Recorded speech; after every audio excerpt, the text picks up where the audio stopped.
Hello students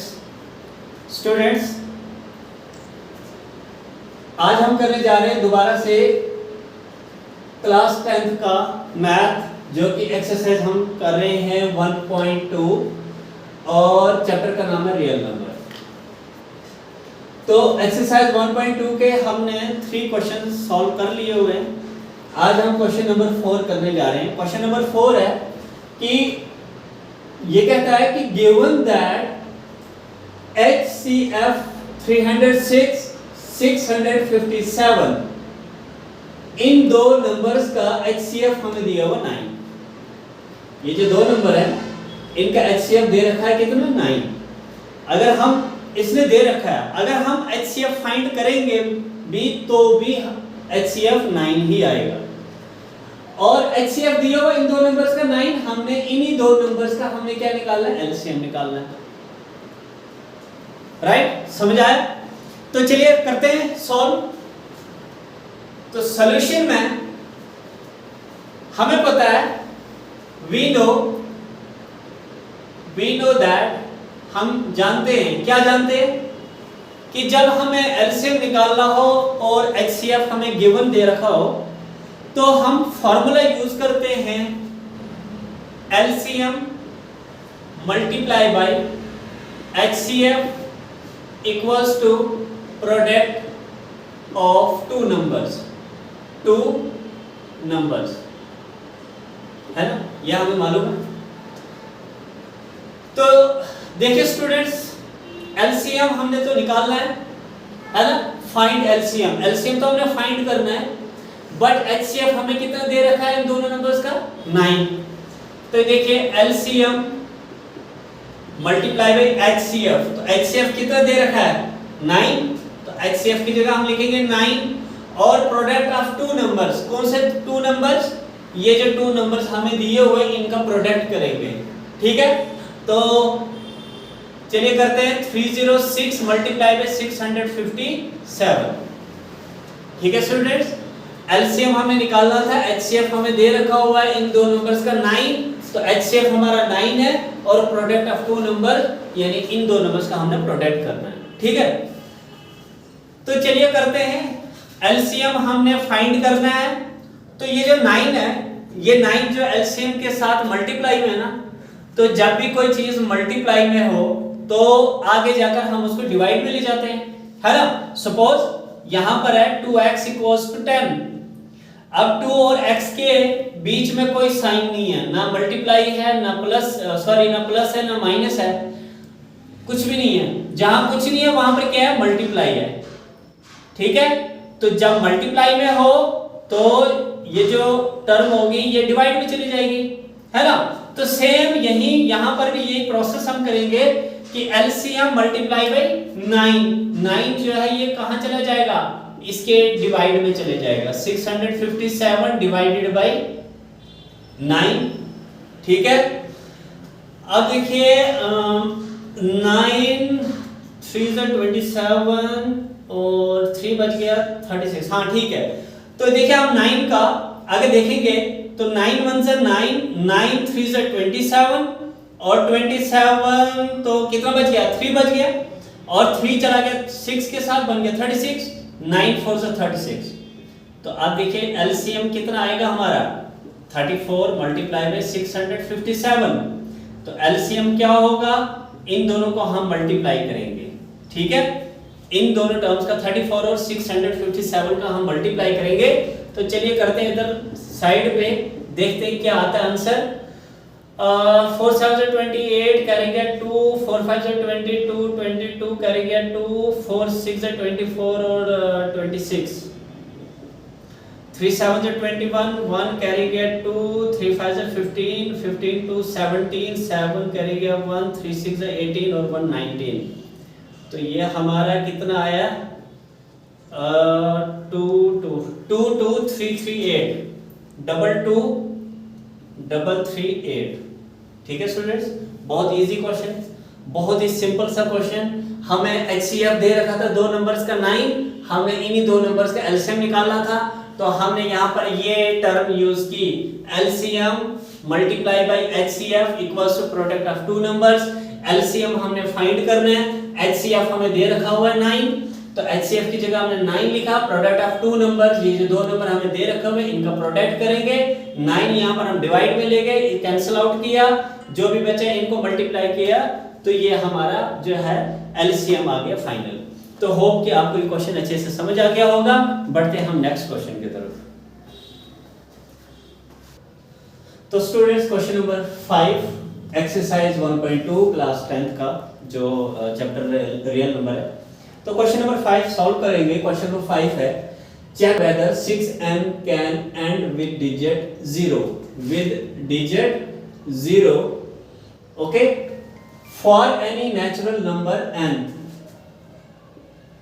अब देखिए question क्या है, क्वेश्चन को समझना जरूरी है। क्वेश्चन जब तक समझ नहीं आएगा तब तक हम क्वेश्चन के सॉल्यूशन पर सॉल्यूशन नहीं कर सकते। क्वेश्चन यहां है कि हमने चेक करना है कि 6 रेज़्ड पावर n क्या ये एंड हो सकता है डिजिट 0 से। तो स्टूडेंट्स मैं आपको एक एग्जांपल देता हूं। देखिए अभी मैं क्वेश्चन सॉल्व नहीं कर रहा हूं, मैं आपको एक एग्जांपल दे रहा हूं। ये कहता है कि कोई नंबर है 6 रेज़्ड पावर n और हमने चेक करना है कि क्या ये नंबर जो है ये 0 से एंड हो सकता है, जबकि n जो है कोई भी हमारा नेचुरल नंबर है। ठीक है, नेचुरल नंबर। तो हमें पता है नेचुरल नंबर क्या होते हैं, 1 एंड ऑनवर्ड्स जितने भी नंबर है वो नेचुरल नंबर हो गए। तो अगर हम यहां पर n की जगह 1 रखेंगे तो 6 रेज़्ड पावर 1 मींस 6। ठीक है, सिमिलरली अगर मैं n की जगह 2 रखता हूं तो 6 raised power 2 means 2 times 6 and 2 times 6 is equal to 36। Again अगर मैं 6 रेज़्ड पावर 3 करूं तो 6 into 6 into 6 करेंगे तो कितना आएगा, कितना आएगा, ये आएगा 216। ठीक है ना, 6 मल्टीप्लाई बाय 6 मल्टीप्लाई बाय 6 216। इसी तरीके से सिमिलरली जब आप 6 रेज़्ड पावर 4 करोगे तो आप देखोगे कुछ भी रिजल्ट हो, लेकिन लास्ट में यहां कुछ भी हो यानी कुछ भी नंबर हो, कोई भी नंबर हो, बट लास्ट में क्या होगा, 6 ही होगा। इसी तरीके से अगर आप 6 रेज़्ड पावर 5 लोगे तो यहां पर जो प्रोडक्ट होगा लास्ट में 6 ही होगा। अब आप यहां देखेंगे एक बार कि जब हमने 6 रेज़्ड पावर 1 लिया तो 6 आया, 6 रेज़्ड पावर 2 लिया तो एंड किससे हो रहा है, ये 6 से हो रहा है ना। जब 6 रेज़्ड पावर 3 लिया तो एंड किससे हो रहा है, 6 से ही हो रहा है। जब 6 रेज़्ड पावर 4 लिया तो एंड 6 से ही होगा। 5 लोगे तब भी एंड 6 से ही होगा। 5 के बाद आप 6 7 8 10 12 15 100 कुछ भी लोगे आप n की पावर, तो जो भी आपका रिजल्टिंग नंबर होगा उसके लास्ट डिजिट पर अगर आप देखोगे वंस प्लेस पर तो वहां पर आपको 6 ही मिलेगा। लेकिन ये कह रहा था कि क्या 6n जो है ये एंड हो सकता है 0 से। हमने देखा यहां पर कि यहां तो लास्ट में कहीं भी 0 नहीं हो रहा है ना, यहां तो लास्ट में कहां क्या आ रहा है, 6 आ रहा है ना। तो यही प्रूव करना हमने, ये तो मैंने एक एक्सप्लेनेशन देने के लिए आपको समझाया कि क्वेश्चन एग्जैक्टली है क्या और हमने सॉल्व करना क्या है। तो चलिए आप क्वेश्चन के सॉल्यूशन पर चलते हैं। तो क्वेश्चन का सॉल्यूशन एक बात है, अगर कोई भी नंबर एंड हो रहा हो 0 से, अगर कोई भी नंबर एंड हो रहा हो 0 से, सपोज मैं लेता हूं 10 है ना, 10, तो ये जो 10 है इसके फैक्टर्स क्या क्या बनेंगे, 2 मल्टीप्लाई बाय 5 यही बनेंगे ना। वो नंबर लेने जिनके एंड में 0 है, वो नंबर हमने लेने हैं जिनके एंड में 0 होगा। 10 के बाद आप 20 लीजिए, 30 लीजिए, कुछ भी ले ले आप, 100 ले लें है ना, 150 ले लें, आप 1000 ले लें, कुछ भी ले लें, इनके फैक्टर्स हम देखेंगे क्या बनेंगे। तो यहां पर 20 के फैक्टर्स क्या बनेंगे, 2 मल्टीप्लाई बाय 2, 2 2 4, 4 5 20। अगर 30 का देखेंगे तो 30 के फैक्टर्स क्या बनेंगे? अगर 30 के फैक्टर्स देखूंगा मैं तो यहां बनेगा, जो 30 के फैक्टर्स है वो क्या बनेंगे? वो बनेंगे देखिए 2 मल्टीप्लाई बाई 3 मल्टीप्लाई बाई 5। इसी तरीके से जब आप इनके फैक्टर्स बनाते जाओगे तो एक बात आप कॉमन देखोगे, वो क्या है कि 2 और 5 तकरीबन आपको हर जगह देखने को मिलेगा। ठीक है, इट मींस यहां से यह प्रूव होता है कि कोई भी नंबर अगर वो एंड हो रहा हो जीरो से, तो उसके दो फैक्टर होने ही होने चाहिए, और वो फैक्टर क्या होंगे? 2 and 5, है ना? 2 और 5, क्योंकि जब 2 और 5 इसके फैक्टर होंगे तभी तो 10 2 से डिवाइड होगा ना, और तभी 10 जो है 5 से डिवाइड होगा ना, है कि नहीं? अब ऐसा तो नहीं ना कि 10 3 से डिवाइड हो रहा है, नहीं होगा, 4 से नहीं होगा, ठीक है ना? तो जितने भी नंबर जो जिनके एंड में 0 हो रहा है, 0 आ रहा है, उन नंबर्स के फैक्टर्स कंपलसरी है कि उन दो नंबर्स या उन नंबर्स के एंड में जो है उन नंबर्स के फैक्टर्स क्या होने चाहिए? 5 और 2 कंपलसरी उनके फैक्टर्स होने चाहिए। उम्मीद करता हूं कि इतनी सी बात आपको समझ आ गई होगी। अब सॉल्व कैसे करेंगे इस क्वेश्चन को, ये देखना है हमने, ठीक है? तो मैंने अभी क्या कहा कि जिन नंबर्स के एंड में 0 आ रहा हो, 10, 20, 50, 1000, 10,000 कुछ भी ले ले, जिन नंबर्स के एंड में 0 आ रहा हो, मैंने क्या कहा? उन नंबर्स के दो फैक्टर कंपलसरी हैं, और वो फैक्टर्स कौन-कौन से होंगे? 2 and 5, ठीक है? तो यहां से हम लिखेंगे कि if any number end with 0, अगर कोई नंबर एंड हो रहा हो 0 से, तो क्या होगा? It must have 2 and 5 its factors। वही चीज तो लिखी जो मैंने अभी आपको बताई कि कोई भी नंबर अगर उसके एंड में 0 आ रहा है, तो इसका मतलब है कि उसके दो फैक्टर हैं 2 और 5। तो वही मैंने भी लिखा कि अगर कोई नंबर 0 से एंड हो रहा है तो उसके दो फैक्टर होंगे। वो 2 फैक्टर्स कौन-कौन से होंगे?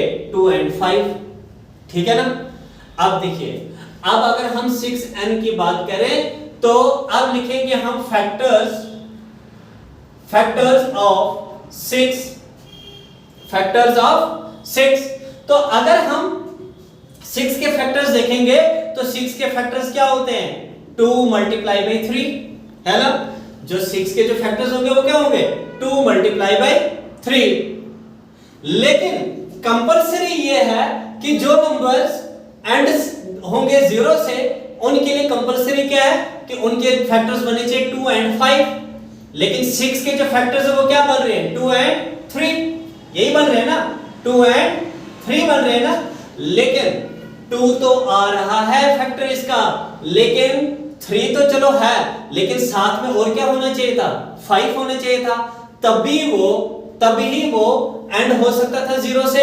अगर 2 भी होता और 5 भी होता, लेकिन यहां पर 2 तो बन गया इसका फैक्टर, लेकिन 5 इसका फैक्टर नहीं है। तो हम यहां पर लिखेंगे, हम क्या लिखेंगे? here 5 is not in the prime factors of 6। 6 के प्राइम फैक्टर्स में 5 नहीं आ रहा है, बल्कि 6 के फैक्टर्स में क्या आ रहा है? 3 आ रहा है, ठीक है ना? तो इसलिए हम ये कह सकते हैं कि वो जो नंबर है, कौन सा? 6n, ये नंबर एंड हो ही नहीं सकता किससे? 0 से। क्यों? क्योंकि इसके फैक्टर अगर 0 होता, अगर एंड 0 से होता तो इसके फैक्टर 2 and 5 होते। लेकिन अगर हम 6 के फैक्टर्स देखें, यहां 2 और 3 आया। 2 तो है इसका फैक्टर, बट 5 नहीं है, यहां पर हमें कहीं भी 5 नहीं मिल रहा है। तो यहां से क्लियरली पता चलता है कि ये जो नंबर है 6n, ये वाला जो नंबर है 6n, ये एंड नहीं हो सकेगा किससे? 0 से। तो आप क्या लिखेंगे?